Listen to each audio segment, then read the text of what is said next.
Imagina ser recordado por un solo acto, para siempre. Así fue la vida de Judas Iscariote. Un hombre que, por un beso, pasó a la historia como el traidor más famoso de todos los tiempos. Pero, ¿sabías que algunos estudiosos creen que su historia no es tan sencilla como parece? ¿Qué pasa si te digo que la traición de Judas pudo haber sido un plan diseñado por el mismo Jesús? Quédate conmigo, porque esta historia podría cambiar lo que piensas sobre el villano más odiado de la Biblia. Judas Iscariote fue mucho más que un simple traidor. Fue uno de los 12 discípulos elegidos personalmente por Jesús para ser parte de su círculo más cercano. Pero a diferencia de los otros discípulos, su nombre quedó marcado por su traición. El relato oficial nos dice que vendió a Jesús por 30 monedas de plata. Pero, ¿quién era realmente Judas antes de ese fatídico evento? Para entenderlo, tenemos que ver su contexto. Era originario de una pequeña ciudad llamada Queriot, al sur de Judea, lo que lo hacía diferente a los otros discípulos, que eran en su mayoría galileos. Al principio, Judas fue un seguidor comprometido. De hecho, era el encargado de las finanzas del grupo, lo cual indicaba que Jesús confiaba en él. Pero a medida que la misión de Jesús avanzaba, las cosas se complicaron.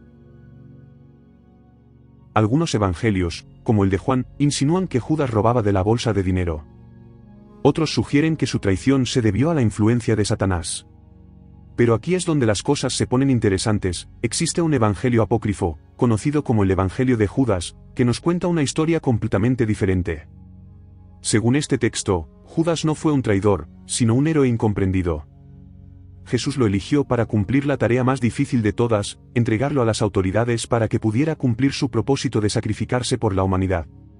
¿Suena increíble? El texto sugiere que Judas, a diferencia de los otros discípulos, comprendía verdaderamente quién era Jesús y cuál era su destino. Jesús le habría dicho que él, Judas, sería el único lo suficientemente fuerte para hacer lo necesario y el beso en Getsemaní. Según esta versión, no fue un símbolo de traición, sino una señal de obediencia y confianza. Pero incluso si aceptamos esta interpretación, la tragedia de Judas no termina ahí.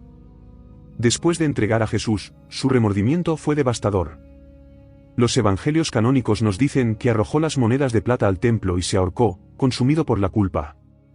La historia nos deja con un dilema: ¿fue Judas el villano que todos imaginan, un traidor movido por la codicia, o fue un peón en un plan divino más grande? Quizás Judas era un hombre atrapado entre la lealtad y el destino, cumpliendo el papel que nadie más se atrevió a aceptar. ¿Cómo murió Judas? Después de entregar a Jesús, la vida de Judas cambió para siempre. En el Evangelio de Mateo, se nos dice que, al ver a Jesús arrestado y condenado, Judas se llenó de un dolor insoportable. Imagina la escena: la noche es densa, y las calles de Jerusalén están desiertas. Judas, con las 30 monedas de plata aún pesando en su bolsillo, siente el peso del remordimiento aplastarlo. ¿Cómo pudo traicionar a su maestro? ¿Qué había hecho? Desesperado, regresa al templo, entra corriendo, su respiración agitada, y arroja las monedas a los pies de los sacerdotes. «He pecado», grita, «he entregado sangre inocente». Pero los sacerdotes lo miran con desprecio. «¿Y eso qué tiene que ver con nosotros?», responden fríamente. Para ellos, Judas ya no es útil. El hombre que una vez caminó al lado de Jesús ahora es solo un traidor sin valor. Las monedas, esas piezas de plata que simbolizan su traición, se esparcen por el suelo del templo, pero nadie las toca. La escena es sobrecogedora. Judas, un hombre roto, se encuentra solo, sin perdón ni redención. Los evangelios describen su muerte de dos maneras distintas, lo que ha dado lugar a siglos de debate. Según Mateo 27:5, Judas salió y se ahorcó. La imagen es poderosa: un hombre atrapado en un remolino de desesperación, buscando la única salida que ve posible. La cuerda aprieta su cuello, la oscuridad lo envuelve, y así, el discípulo que una vez fue elegido personalmente por Jesús, el hombre que caminó con él, ahora se balancea en un árbol, con su vida reducida a un símbolo de traición. Sin embargo, en el libro de los Hechos, Hechos 1 y 18, su muerte se describe de manera mucho más gráfica. Se dice que, tras colgarse, su cuerpo cayó y reventó por el medio, con sus entrañas derramadas en el suelo. Es una imagen brutal, que refleja el horror de su final. Su muerte no fue rápida ni pacífica. Fue caótica, dolorosa, como si el mismo universo se rebelara ante su acto de traición. Este lugar, conocido como el campo de sangre, quedó marcado para siempre como el sitio donde el traidor encontró su fin. ¿Por qué dos relatos diferentes? quizás ambos intentan mostrarnos algo más profundo. No solo la tragedia de Judas, sino el mensaje detrás de su historia. El Evangelio de Mateo nos muestra a un hombre consumido por la culpa, que se quita la vida en un acto de desesperación. Pero el relato en Hechos sugiere un destino mucho más oscuro y violento, como si la traición no solo lo destruyera espiritualmente, sino también físicamente. Judas no solo traicionó a Jesús. Se traicionó a sí mismo, perdiendo no solo a su maestro, sino su identidad, su propósito, su alma. Al final, la muerte de Judas es una advertencia: el remordimiento y la desesperación pueden consumir a cualquier ser humano si no hay esperanza, si no hay redención. ¿Alguna vez te has preguntado qué pasó con Judas Iscariote después de la crucifixión de Jesús? Su historia suele detenerse en el momento de la traición, pero pocos piensan en lo que sucedió con él después de que Jesús fue llevado a la cruz. ¿Dónde estaba Judas cuando su maestro agonizaba? ¿Estaba oculto, huyendo, o enfrentando su propia oscuridad? Hoy exploraremos los momentos finales de Judas y cómo su desesperación lo llevó a uno de los finales más trágicos de la Biblia. Cuando Jesús fue arrestado en el huerto de Getsemaní, los evangelios nos cuentan que los demás discípulos huyeron aterrados, temiendo por sus propias vidas. Pedro negó a Jesús 3 veces y los demás se dispersaron en la oscuridad de la noche. Pero, ¿qué hizo Judas? Después de entregar a Jesús con un beso, la historia de Judas toma un giro sombrío. Los evangelios no mencionan su presencia en el juicio, ni en el camino hacia el Gólgota, ni siquiera en la crucifixión. No se le ve ni se le escucha en ninguno de esos momentos cruciales. Pero su silencio no es ausencia, sino el comienzo de un tormento interno que lo destruiría por completo. Imagina la escena: Judas está solo, en algún rincón oscuro de Jerusalén, quizás en una pequeña posada o escondido en una callejuela, con las 30 monedas de plata en la mano.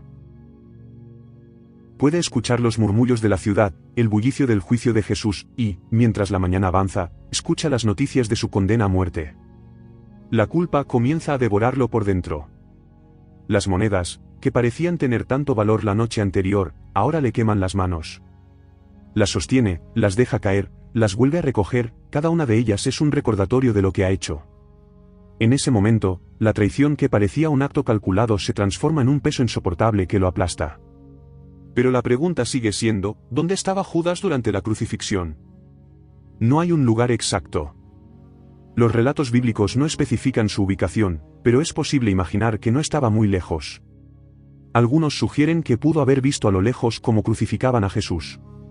Judas, oculto entre la multitud, tal vez no se atrevía a acercarse, observando a su maestro cargar la cruz bajo el peso del sufrimiento. ¿Levantó la vista y vio a Jesús mirándolo, aún en ese momento final? ¿O se apartó, incapaz de enfrentar las consecuencias de sus acciones? Si imaginamos ese momento, podemos visualizar a Judas solo, temblando, con lágrimas corriendo por su rostro. La magnitud de lo que ha hecho comienza a hundirlo en un abismo de desesperación. Ya no puede retroceder. Los gritos de la multitud, el sonido de los martillos clavando a Jesús en la cruz, la oscuridad que cae sobre la ciudad, todo esto debió resonar como un eco constante en la mente de Judas. Mientras los demás discípulos, aunque asustados, se aferraban a una pequeña chispa de esperanza, Judas estaba perdido, consumido por la desesperación y sin ninguna salida. Después de la muerte de Jesús, Judas ya no era un traidor. Era un alma condenada. Fue entonces, según el Evangelio de Mateo, que regresó al templo, y en un último intento desesperado de redimirse, lanzó las monedas de plata ante los pies de los sacerdotes. Pero el rechazo de los líderes religiosos selló su destino.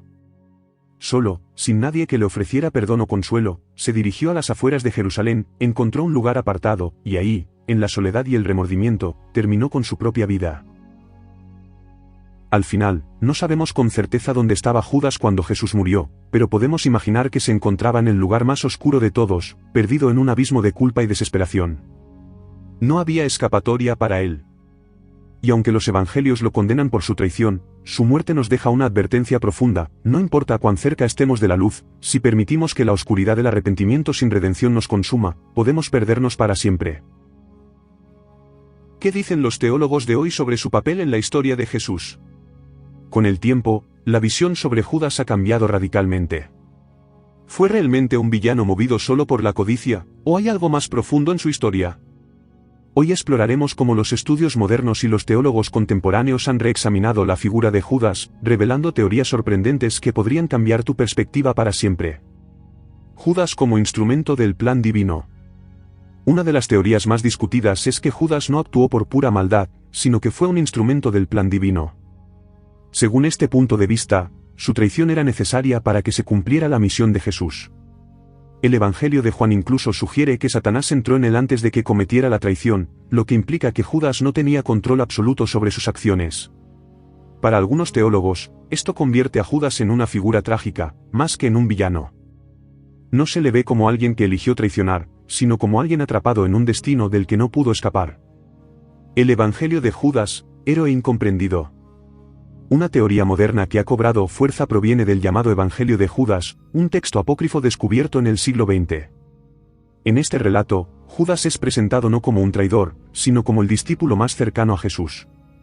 Según este texto, fue el propio Jesús quien le pidió que lo entregara, para cumplir con el sacrificio necesario para la salvación de la humanidad. Los teólogos que analizan este evangelio argumentan que, bajo esta luz, Judas se convierte en el discípulo que realmente entendía a Jesús y que hizo el mayor sacrificio de todos, ser odiado y condenado por la historia para que el plan de redención pudiera llevarse a cabo. Judas como un revolucionario decepcionado. Otra interpretación popular entre los estudiosos modernos es que Judas no traicionó a Jesús por codicia, sino por desilusión política. Algunos teólogos sugieren que Judas esperaba que Jesús fuera un líder revolucionario, que se levantara contra el Imperio Romano y liberara a Israel. Pero a medida que seguía a Jesús, se dio cuenta de que el reino de Dios que Jesús predicaba no era uno de poder político, sino espiritual. Al sentirse traicionado por sus propias expectativas, Judas habría intentado forzar la mano de Jesús entregándolo a las autoridades, esperando que esto provocara una rebelión y mostrara a Jesús como el líder militar que él anhelaba ver. Pero cuando Jesús no se resistió y aceptó su destino, Judas se dio cuenta de su terrible error. La redención de Judas, una nueva perspectiva. Quizás la teoría más radical es la de los teólogos que abogan por la redención de Judas. Si Jesús predicó el amor y el perdón, ¿acaso no pudo haber perdonado a Judas también? En esta línea de pensamiento, Judas no está más allá de la redención. Su traición, aunque trágica y condenada, no es el fin de su historia. La pregunta que muchos teólogos contemporáneos se hacen es, si Jesús perdonó a Pedro, quien lo negó 3 veces, ¿por qué no podría haber redimido también a Judas, si él hubiese buscado el perdón? Esto transforma a Judas de un villano eterno a un símbolo de la complejidad del pecado y el perdón. Al final, las teorías modernas nos presentan a un Judas muy diferente al de las representaciones tradicionales. ¿Era un traidor puro y simple? ¿O fue un instrumento del destino, atrapado en un papel que él mismo no entendía? ¿Fue un discípulo fiel que hizo el sacrificio más grande, o un hombre desilusionado que intentó tomar el control de su propio destino? La figura de Judas Iscariote sigue generando debates apasionados y, quizás, nunca tendremos una respuesta definitiva. Pero la pregunta permanece, ¿fue Judas realmente el villano absoluto, o fue también una víctima de su propio destino? Y ahora te toca a ti decidir, ¿fue Judas un traidor, o un héroe incomprendido? Déjame tus pensamientos en los comentarios. Y si quieres saber más sobre otros personajes bíblicos que esconden historias igual de sorprendentes, no olvides suscribirte y activar la campanita para no perderte nada.